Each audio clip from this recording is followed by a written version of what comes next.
Hello प्यारे दोस्तों, तो आज के इस वीडियो में हम ये जो क्लास 8th का आपका इवनिंग शिफ्ट का मैथ्स का क्वेश्चन पेपर है, तो इस क्वेश्चन पेपर का हम सॉल्यूशन करेंगे। इससे पहले वाले वीडियो में हमने इस क्वेश्चन पेपर का क्वेश्चन नंबर 7 तक सॉल्व कर लिया था। अगर आपने उस वीडियो को नहीं देखा है तो वो वीडियो मैं आपको उसका लिंक डिस्क्रिप्शन में दे रहा हूँ, उस लिंक पर क्लिक करके आप उस वीडियो को देख लेना। अब इस वीडियो में हम इस क्वेश्चन पेपर का क्वेश्चन नंबर 8 और उसके आगे के क्वेश्चंस को सॉल्व करेंगे। तो देखिए, क्वेश्चन नंबर हमारा 7 जो है वो ये रहा। यहाँ तक हमने पिछले वीडियो में कर लिया था। अब इस वीडियो में क्वेश्चन नंबर 8 को सबसे पहले करेंगे। तो क्वेश्चन नंबर 8 से आपका सेक्शन सी यानी खंड ग स्टार्ट हो गया था और इसमें जितने भी क्वेश्चंस हैं सारे 3 मार्क्स वाले हैं। तो सबसे पहले देखिए, क्वेश्चन नंबर 8 में क्या पूछा गया था कि एक समबाहुभुज के आंतरिक कोण और बाह्य कोण के बीच का अनुपात 7:2 है। बहुभुज में भुजाओं की संख्या ज्ञात कीजिए। तो इसमें हमसे भुजाओं की संख्या पूछी गई है, यानी नंबर ऑफ साइड्स हमें बताना है। तो देखिए कैसे करेंगे। हमें जो यहाँ पर आंतरिक कोण और बाह्य कोण का ये जो अनुपात दिया है, तो हम क्या करते हैं कि जब हमें अनुपात में दिया जाता है तो इसको हम इसमें x लगाकर और इनको हम एंगल यानी कोण मान लेते हैं। तो साथ में x लगाकर 7x मान लेंगे। जो आंतरिक कोण है ये हमारा हो गया कितना 7x, और जो बाह्य कोण है ये हमारा इसका अनुपात 2 दिया है तो इसको 2x मानेंगे। अब जैसा कि आपको पता होगा कि आंतरिक कोण और बाह्य कोण हमारा जो होता है दोनों को मिला करके कितने डिग्री का एंगल बनता है, 180 डिग्री का। ठीक है, जैसे कि मान लीजिए यहाँ पर एक ये कोण है और एक ये कोण है, ये मान लीजिए आंतरिक कोण है और ये बाह्य कोण है यानी एक्सटीरियर एंगल है। तो दोनों को मिला करके ये पूरा 180 डिग्री का एंगल बनता है। तो इसीलिए इन दोनों को अगर हम जोड़ देंगे तो इसके बराबर में 180 आएगा। अब यहाँ से इन दोनों को जोड़ेंगे 7x और 2x को, तो ये हो जाएगा 9x इक्वल्स टू 180। x की वैल्यू निकालेंगे, ये 9 को बराबर के इधर लेके जाएंगे तो डिवाइड हो जाएगा 180 में। तो डिवाइड करेंगे तो ये आ जाएगा 20। तो x की वैल्यू हमारा 20 आ गया। लेकिन हमसे पूछा क्या है, हमसे भुजाओं की संख्या पूछा है। तो भुजाओं की संख्या यानी कि नंबर ऑफ साइड्स हम कैसे बताते हैं, इसके लिए क्या करते हैं हम कि जो टोटल हमारा बाहरी कोणों का योग होता है, टोटल जो बहुभुज होता है हमारा उसके बाहरी कोणों का योग कितना होता है 360 डिग्री। तो 360 में हम डिवाइड कर देंगे। किससे डिवाइड करते हैं, जो प्रत्येक बाहरी कोण होता है उससे। तो बाहरी कोण हमारा देखिए, बाह्य कोण यानी कि बाहरी कोण हमारा अनुपात 2 दिया गया था, इसको हमने 2x माना था कोण को। तो सबसे पहले कोण पता करेंगे तो 2 और गुणा कर देंगे। x है यहाँ पर, x की वैल्यू हमने 20 निकाला है तो 20 लिखेंगे तो ये आ जाएगा 40। यानी कि जो बहुभुज है उसका बाह्य कोण यानी कि एक्सटीरियर एंगल जो है वो 40 डिग्री का है। तो इसीलिए 360 में हम डिवाइड कर देंगे 40 से। तो सबसे पहले ये 0 से 0 कटेगा, ये 4 एकम 4, 4 नवा 36 यानी कि 9 आ गया। तो इसीलिए जो भुजाओं की संख्या है वो हमारा 9 है, यानी कि यही आंसर है। ठीक है, तो इस तरह से आपको इस क्वेश्चन का सॉल्यूशन करके दिखाना था अपने एग्जाम के आंसर शीट में। अब इसके बाद इसी क्वेश्चन में देखिए आपको यहाँ पर अथवा यानी और में भी क्वेश्चन दिया गया है, तो इसे भी मैं आपको चलिए समझा देता हूँ। आपको एग्जाम में दोनों में से कोई एक करना था। इसमें बोला है एक समांतर चतुर्भुज की 2 भुजाओं का अनुपात 3:5 है और इसका परिमाप 48 मीटर है। समांतर चतुर्भुज की भुजाओं की लंबाई ज्ञात कीजिए। जैसे कि मान लीजिए कि ये हमारा समांतर चतुर्भुज है, तो हमें इसमें भी देखिए भुजाओं का अनुपात दिया है 3:5। तो इनमें हम क्या करेंगे, x लगाकर इनको ही भुजाएं मान लेंगे। तो पहला 3 है, इसके साथ x लगाकर मान लेते हैं कि ये वाली जो भुजा है ये 3x है। अब ये क्योंकि हमारा एक समांतर चतुर्भुज है तो समांतर चतुर्भुज की अपोजिट साइड्स जो होती हैं यानी कि सम्मुख भुजाएं वो बराबर होती हैं, तो ये भी 3x हो जाएगा। दूसरा हमें 5 दिया गया है, तो इसके साथ x लगाकर ये वाली भुजा को 5x मान लेंगे, तो ये वाला भी हमारा 5x हो जाएगा।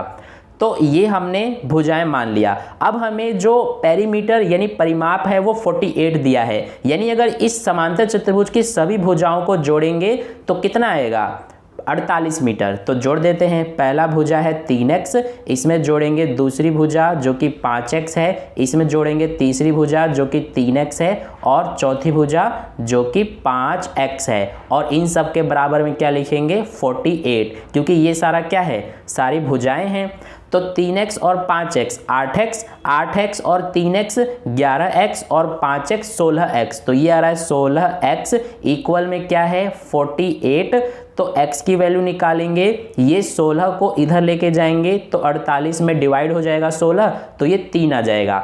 तो x की वैल्यू हमने कितना निकाल लिया 3। लेकिन हमसे क्या पूछा गया है, ये हमने x की वैल्यू 3 निकाल लिया, इतना आपको याद रखना है। हमसे पूछा गया है कि समांतर चतुर्भुज की भुजाओं की लंबाई ज्ञात कीजिए। पहली भुजा को हमने यहाँ पर देखिए 3x माना था, तो 3 लिखेंगे गुणा में x की वैल्यू हमने क्या निकाला था, x की वैल्यू 3 निकाला था, तो ये आ गया 9 मीटर पहली भुजा। दूसरा हमने 5x माना है तो 5 लिखेंगे गुणा में x की वैल्यू 3 निकाला था, तो ये हो जाएगा 15 मीटर। इसके अलावा तीसरी भुजा 3x है, तो 3x हमने अभी निकाला, ये हमारा 9 मीटर था। और चौथी भुजा भी 5x है, तो ये भी हमने निकाला था अभी, जो कि 15 मीटर आया था। तो ये हैं चारों भुजाएं, यही हमें बताना था। तो इस तरह से इस क्वेश्चन का सॉल्यूशन भी हमारा कंप्लीट हो गया, इस तरह से हमें करके बताना था। अब इसके बाद क्वेश्चन नंबर 9 देखिए। क्वेश्चन नंबर 9 में बोला गया है जांच कीजिए कि क्या दी गई संख्याओं का समूह 6, 9 और 11 एक पाइथागोरियन त्रिक बनाता है। तो इसमें हमें जांच करना है कि क्या ये हमारा पाइथागोरियन ट्रिपलेट यानी पाइथागोरस त्रिक है कि नहीं। तो इसके लिए क्या करेंगे, सबसे पहले हम ये जो पहला नंबर दिया है 6, इसको हम 2m के इक्वल में लिखेंगे। तो m की वैल्यू कितना आ जाएगा, ये 6 बराबर के इधर जाके डिवाइड हो जाएगा 6 में, तो 3 आ जाएगा m की वैल्यू। अब इसके बाद हम दूसरा जो फॉर्मूला होता है m स्क्वायर माइनस 1, ये वाला लेंगे।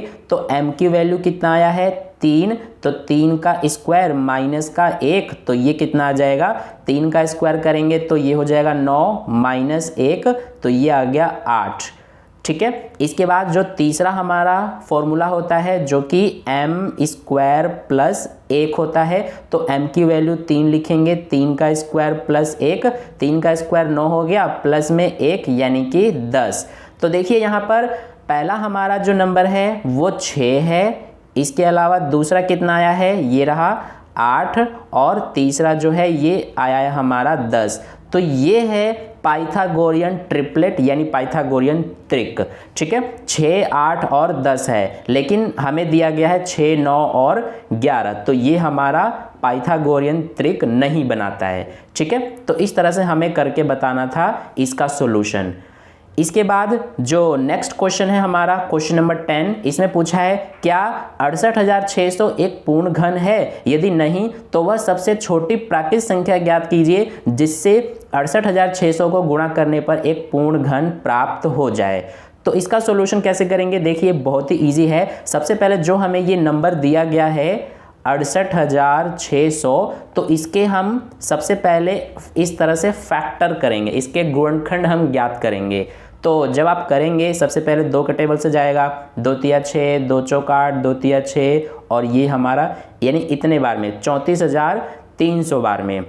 इसी तरह से फिर से 2 के पार्ट से जाएगा। इसी तरह से जब आप करते जाएंगे तो इसका हमारा जो फैक्टर्स है वो क्या आएगा, मैं आपको बता देता हूँ। सबसे पहले हम 68,600 को लिखेंगे, इसके इक्वल में हमारा 2, 2, 2 आएगा, फिर इसके बाद 5 और 5, फिर इसके बाद 7, 7 और 7 आएगा। अब देखिए इसमें हमें बोला है कि पूर्ण घन बनाने के लिए, तो यहाँ पर 2 का एक पेयर तो बन रहा है, 7 का भी बन रहा है, लेकिन इस 5 का नहीं बन रहा है। 5 में एक और 5 की कमी पड़ रही है, तो इसीलिए जो हमारा ये नंबर है, ये जो नंबर आप देख रहे हैं 68,600, इसमें हमें कितने से गुणा करना पड़ेगा, तो इसमें हमें 5 से गुणा करना पड़ेगा। ठीक है, तो सबसे पहले हमें ये बताना था कि ये नंबर पूर्ण घन है कि नहीं। तो इसमें हमारा 2 का पेयर बन रहा है, 7 का भी बन रहा है, इस 5 का नहीं बन रहा है, इसीलिए ये जो नंबर दिया गया है हमें ये पूर्ण घन नहीं है। तो इसीलिए सबसे पहले हम लिख देंगे कि पूर्ण घन नहीं है। ठीक है, अब इसके बाद हमें यह भी बताना था कि वो छोटी से छोटी प्राकृतिक संख्या जिससे ये जो नंबर है इसको हम गुणा कर दें तो ये एक पूर्ण घन प्राप्त हो जाए, तो वो हमारा नंबर क्या होगा, 5 की कमी पड़ रही है इसीलिए 5 से गुणा करना पड़ेगा, तो वो हमारा जो संख्या है वो 5 हो जाएगा। तो ये हमें आंसर करना था इस क्वेश्चन के, यानी कि क्वेश्चन नंबर 10 के सॉल्यूशन में। ठीक है, इसके बाद नेक्स्ट हमारा है क्वेश्चन नंबर 11। क्वेश्चन नंबर 11 से हमारा सेक्शन डी स्टार्ट हो जाता है। इसमें सारे 5 मार्क्स वाले क्वेश्चंस दिए गए थे। तो देखिए सबसे पहले हम ये जो क्वेश्चन है हमारा, इसमें ये इक्वेशन दिया गया है, बोला है कि समीकरण को हल कीजिए तथा अपने उत्तर की जांच कीजिए। सबसे पहले इसको हमें हल करना है, तो देखिए कैसे करेंगे। सबसे पहले ये जो 5x है इसको हम उतारेंगे, तो 5x को हम उतारें।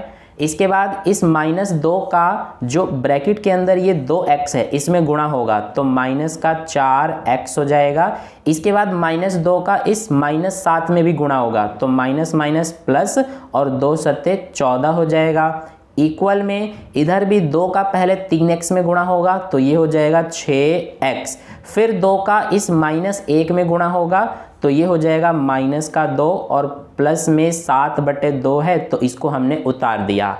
अब इसके बाद ये 5x माइनस का 4x और प्लस का 14 इसको हमने उतार दिया। ये जो 6x है इसको इक्वल के इधर लेके जाएंगे, तो ये हमारा क्या हो जाएगा, सबसे पहले हम जो हमारा ये 14 है इसको भी हम बराबर के इधर लेके जाएंगे, यानी कि x वाले जो पद हैं उनको हम बराबर के एक तरफ रखेंगे और जो संख्या है उनको बराबर के दूसरी तरफ। तो ये हमारा संख्या है, इसको बराबर के इधर लिख देंगे। सबसे पहले ये 6x को इधर लेके आएंगे, तो ये हमारा हो जाएगा माइनस का 6x। इसके बाद ये जो है -2 इसको उतारेंगे, प्लस का 7/2 भी उतारेंगे। अब इस 14 को इधर लेके जाएंगे, तो ये हो जाएगा -14। इसके बाद ये 5x इसको सबसे पहले हमें उतारना पड़ेगा, और ये -4x -6x, तो ये हो जाएगा माइनस माइनस प्लस, यानी कि -10x हो जाएगा। और इधर देखिए -2 के नीचे 1 मानेंगे और इसके नीचे भी 1 मानेंगे, तो 1 2 और 1 इनका सबसे पहले अब हम क्या करेंगे, एलसीएम करेंगे, तो 2 आएगा। अब इससे इसको डिवाइड करेंगे 1 से 2 को, तो 2 आएगा। 2 का -2 में गुणा हो जाएगा, तो -4 आएगा। ये प्लस है तो इसको हम उतारेंगे और इस 2 से 2 को डिवाइड करेंगे तो 1 आएगा। 1 का 7 में गुणा करेंगे तो 7 आएगा। ये माइनस है, इसको हम उतार देंगे। 1 से 2 को डिवाइड करेंगे 2 आएगा। 2 का 14 में गुणा करेंगे तो ये आ जाएगा 28। अब देखिए 5x में से 10x को घटाएंगे, तो 5x में से 10x को घटाएंगे तो -5x बचेगा। ठीक है, तो ये हमने -5x लिख दिया। इक्वल में यहाँ देखिए ये -4 और -28 इसको सबसे पहले सॉल्व करेंगे, तो ये हमारा कितना हो जाएगा, -4 और -28 को करने पर -32 आएगा, और प्लस में 7 बच गया और बटे में 2 बच गया। अब इसके बाद यहाँ पर देखिए ये जो है इसको सॉल्व करेंगे, -32 + 7, तो माइनस प्लस माइनस होता है, तो 32 में से 7 माइनस करेंगे तो कितना बचेगा, ये बचेगा हमारा 25। तो यहाँ पर 25 लिख देंगे और माइनस लगेगा क्योंकि ये बड़ा माइनस में है, और नीचे क्या है हमारा 2, और ये जो माइनस का 5 है इसको सबसे पहले बराबर के इधर लेके आएंगे। ठीक है, तो -5 यहाँ पर x के साथ गुणा में है, इधर आके क्या हो जाएगा, भाग में, तो यहाँ पर इस तरह से हम लिख देंगे -5। अब देखिए सबसे पहले ये माइनस से माइनस कटेगा, और ये 5 एकम 5, 5 पंजे 25, तो इधर हमारा क्या बचा, सिर्फ x बचा, इसको लिख देंगे। अब यहाँ पर ऊपर 5 बच रहा है और नीचे क्या बच रहा है, ये 2 बच रहा है, तो इस 2 को लिख देंगे। तो x का मान 5/2 हमारा आ गया। ठीक है, तो ये हमने x का मान निकाल लिया 5/2। इसके बाद हमें जांच करने के लिए भी कहा गया है, तो जांच करने के लिए इस इक्वेशन में जहाँ जहाँ पर x है वहाँ पर हमने जो x का मान 5/2 निकाला था वो रख देंगे। तो सबसे पहले यहाँ 5x है, तो 5 गुणा में x की जगह पर हम 5/2 लिखेंगे। इसके बाद ये -2 और 2x का गुणा होगा तो माइनस का 4x हो जाएगा। ये -4 गुणा में x की जगह पर 5/2 लिखेंगे। तो इस तरह से हम लिख देंगे यहाँ पर -4 गुणा 5/2, तो ये हो जाएगा -4 गुणा में 5/2। इसके बाद -2 और -7 का गुणा हो जाएगा तो ये बन जाएगा प्लस का 14। बराबर में ये देखिए 2 और 3x का गुणा होगा तो 6x हो जाएगा। इसको हम 6 गुणा में x की जगह पर क्या लिखेंगे 5/2। ठीक है, इसी तरह से अब क्या करेंगे हम यहाँ पर इसको 6 गुणा में 5/2 लिख देंगे। तो ये हमने यहाँ पे लिख दिया 6 गुणा में 5/2। इसके बाद 2 और इस -1 का गुणा होगा तो -2 और प्लस में क्या है 7/2। अब देखिए 5 और 5 का गुणा होके 5 पंजे 25/2 हो गया। माइनस का 4 और 5 का गुणा होके 20/2 हो गया और प्लस में क्या है 14। बराबर में ये 2 एकम 2 और 2 तिया 6, ये हमारा कट गया तो क्या बचा 3 पंजे 15, तो ये 15 -2 प्लस 7/2। यहाँ पर भी इससे ये आप काट सकते थे। ठीक है, अब देखिए इसको सॉल्व करेंगे। इसके नीचे कुछ नहीं है तो 1 मानेंगे, 2 2 और 1 का एलसीएम लेंगे अब हम, तो क्या आ जाएगा ये हमारा 2 आएगा। इस 2 से 2 को डिवाइड करेंगे 1 का इसमें गुणा करेंगे तो ये हमारा 25 आएगा। माइनस में यहाँ पर 20 आएगा, प्लस में यहाँ पर 28 आएगा, क्योंकि 1 से 2 को डिवाइड करेंगे तो 2 आएगा। 2 का 14 में गुणा करेंगे तो 14 दूना 28 हो जाएगा। बराबर में इधर भी इसके नीचे और इसके नीचे 1 मानेंगे तो इसका और इसका एलसीएम करेंगे तो 2 आएगा। अब इससे इसको डिवाइड करेंगे 2 आएगा। 2 का 15 में गुणा करेंगे तो ये हो जाएगा 30, माइनस यहाँ पर हमारा क्या आ जाएगा 4 और प्लस में यहाँ पर 7 आ जाएगा। अब देखिए ये 25 और ये 28 दोनों जुड़ रहे हैं तो ये हमारा कितना हो जाएगा 53 में से ये माइनस हो जाएगा 20 तो कितना बचेगा 33। तो ये 33/2 है और बराबर में ये देखिए 30 और ये 7 37 हो गया। 37 में से ये 4 घटेगा तो ये बचेगा 33/2। तो ये हमारा दोनों तरफ हमने बराबर दिखा दिया, ये हमने कर दिया जांच। ठीक है, तो ये हो गया सॉल्यूशन क्वेश्चन नंबर 11 का। इसी तरह से हमें करना था। अब इसके बाद इसी में हमें ये इंग्लिश मीडियम में आ गया सबसे पहले, ये आप देख सकते हैं पूरा, और ये रहा सेक्शन डी का क्वेश्चन नंबर 11 जो अभी हमने किया। इसके बाद क्वेश्चन नंबर 11 में हमें अथवा में भी दिया गया था ये वाला क्वेश्चन, तो दोनों में से कोई एक आपको एग्जाम में करना था। इसमें हमें ये इक्वेशन जो है समीकरण इसको हल करना था और उत्तर की जांच करनी थी। तो देखिए कैसे करेंगे। इसमें भी सबसे पहले ये 2 4 और 6 इन तीनों का एलसीएम करेंगे तो ये आ जाएगा हमारा 12। 2 से 12 को भाग करेंगे, डिवाइड ये करेंगे तो ये हमारा 6 आएगा। 6 का x में गुणा तो ये बन जाएगा 6x। फिर माइनस में 4 से 12 को भाग 3 का 3x में गुणा 9x। फिर प्लस में क्या है 6 से 12 को भाग 2 का 5x में गुणा 10x आ जाएगा। बराबर में 21 है। अब ये 6x और ये 10x दोनों जुड़ रहे हैं तो ये हो जाएगा 16x, माइनस में 9x है। बराबर में इस 12 को बराबर के इधर लेके जाएंगे तो गुणा हो जाएगा 21 में, तो 21 और 12 का गुणा करेंगे तो 252 यानी कि 252 आएगा। 16x में से 9x को घटा देंगे तो 7x बचेगा, बराबर 252। 7 को इधर लेके जाएंगे तो डिवाइड हो जाएगा, इधर x बचेगा तो 7 से इसको डिवाइड करेंगे तो ये आ जाएगा 7 या 21 7 6 42, यानी x की वैल्यू 36 हमारा आ गया। ठीक है, तो x की वैल्यू हमने 36 निकाल लिया। अब इसके बाद हम क्या करेंगे कि हमने x की वैल्यू 36 निकाल लिया। हमें जांच करने के लिए भी कहा गया है, तो इसमें जहाँ जहाँ x है वहाँ पर 36 लिखेंगे। सबसे पहले x बटे 2 है तो हम 36 लिखेंगे x की जगह बटे 2, और माइनस ये 3x है तो यानी कि 3 गुणा x की जगह 36, तो ये हमारा कितना हो जाएगा 36 और 3 का गुणा करने पर 108 आएगा। और हम क्या करेंगे अब हम कि ये जो 3x है इसकी जगह पे क्या लिख देंगे 108 बटे में क्या है 4, प्लस में ये 5x, तो 5 गुणा में 36, तो कितना हो जाएगा 36 और 5 का गुणा करने पर 180, तो इसीलिए क्या लिखेंगे हम 180 बटे में क्या है 6 बराबर 21। अब ये 2 1 के पहाड़े से कटेगा और ये हमारा 18 बार में कटेगा, ठीक है, तो 18 हो गया। फिर माइनस में ये भी कट जाएंगे दोनों 4 के पहाड़े से, ये 4 दूना 8, 4 सत्ते 28, यानी कि 27 बार में ये कट गया, प्लस में ये भी कट जाएगा 30 बार में, तो ये 30 हो गया बराबर में 21। 18 और 30 दोनों को जोड़ेंगे तो कितना हो जाएगा 48। 48 में से माइनस हो रहा है 27, इक्वल में 21 है, तो कितना बचेगा ये हमारा 21, इधर भी 21। तो ये हमने कर दिया जांच। तो इस तरह से क्वेश्चन नंबर जो 11 है उसके अथवा वाले क्वेश्चन का भी सॉल्यूशन हो गया। अब देखिए क्वेश्चन नंबर 12, इसमें 2 पार्ट है ए और बी। तो सबसे पहले ए को करते हैं। बोला है दी गई आकृति में ABCD एक समांतर चतुर्भुज है, x का मान ज्ञात कीजिए।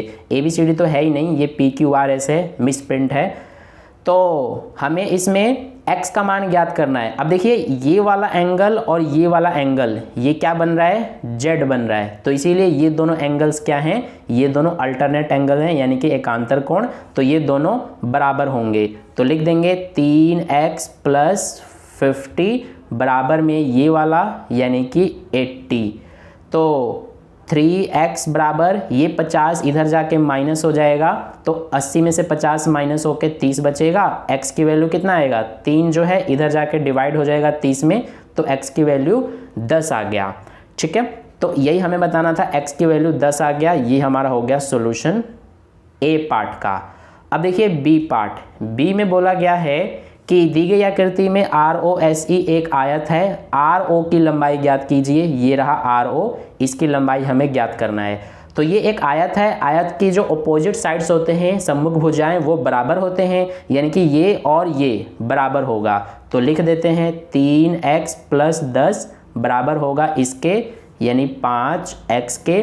तो 3x को इधर लेके जाएंगे तो 5x - 3x हो जाएगा, इधर बचेगा 10, तो इसमें से इसको माइनस करेंगे तो 2x बचेगा, इधर 10, ये हमारा 10, 2 इधर आके डिवाइड हो जाएगा और इधर बच गया x, 2 एकम 2, 2 पंजे 10, तो x की वैल्यू कितना आ गया 2, सॉरी x की वैल्यू 2 नहीं 5 आ गया, ये रहा 5।